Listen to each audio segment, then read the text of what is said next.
going. So today I want to talk about two things. Earlier today I did about a 12K run, which is good. And I got to try out my Ultraraptors. Initial thoughts are the laces are a little slippy actually. It's hard to tighten up the front and then, or the, like near your toe, and then it loosens off a little bit as you go. Not loosens off, but as you try to like move up the laces, it slides a little bit. So that's not great. But the thing I really wanted to talk about was the total cost of ownership on my Ambit 3 Peak. So you see, I've got this fancy hair elastic on it. Got the fancy hair elastic on there because the two retainers on here broke about the beginning of January. And so I was just going to leave it. I looked up watch straps and they were $89 US, so that's like $100 Canadian. And I decided it wasn't worth it for it's $1. It's $1 to buy 100 of those hair elastics. I just buy them. My kids use them anyway, so it was no big deal. But then I noticed this might be a little harder to show, so we'll try. You see it? You can see that cracked right there. I noticed that this cracked on my watch. I was like, well, I guess I need a new one. And luckily, I was inside my year warranty. Well, almost inside my year warranty. It was a year and a month to the day when my local outdoor shop emailed the Suunto rep locally. And so they graciously sent me a new one. But I was looking at it, and it's a $90 strap, US. So that means if I'm going to break one, we'll just say every year. It's a year and a month, really. But let's say every year I'm going to break one.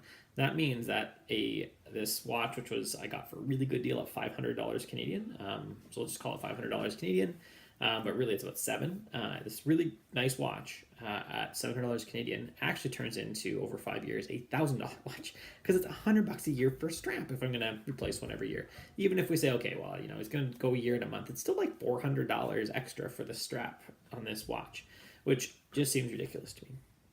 So I have a brand new Suunto authorized one coming, which I'll put off and on. They said they weren't sending a screwdriver, I had to find it, but it's a little Torx screw. I've got tons of those for computer stuff and for other nerdy dad things. That's not a problem. But other people don't. And when I looked around at the aftermarket ones, there's a bunch for $30, which is nice, but $30, and there's varying degrees of like, this is good or this is bad. And the Amazon.ca basically had one review for everything. And so I looked at the .com version of them all, and there's varying degrees of this is good or this is a terrible strap or whatever. So we'll see. I'm actually probably going to wait and put the aftermarket one on first and just see how that one goes for a bit. And then I'll put on the official Suunto one if I need to. I don't know. We'll just have to see how the aftermarket one feels.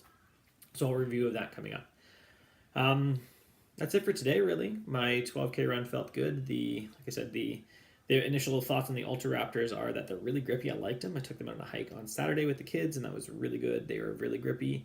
For that, it's really slippery. Like, people coming down the trail at us were like literally just sliding down the trail at points. I thought they were going to take out my wife and our middle daughter at one point. And I took a slip, and we actually turned around because it was just too slippery for the kids. So, but the shoes performed as good as my Salomon Speed Cross 3s, which are a very aggressive shoe. Speed Cross 4s, which are a very aggressive shoe, and they were just as good. And then today, running in them, definitely a harder shoe, a firmer, harder shank shoe in them, but still they felt really good. So yeah, we'll watch about 100K in. I'll do a review. I'll run across a bunch of stuff. I did 12K, no blisters today, and it was fine. Say the lacing tightness was a little weird, so we'll get to that in a bit. We'll update on the lacing in a bit. And see how that goes, and if I can find it out, maybe I'll just have to pick a different set of laces that are kind of rubberized or have some grippy on them. And the laces are super long too. I ended up tucking them into my shoes, which was silly. Okay, that's it. Enjoy the show. Get out and run.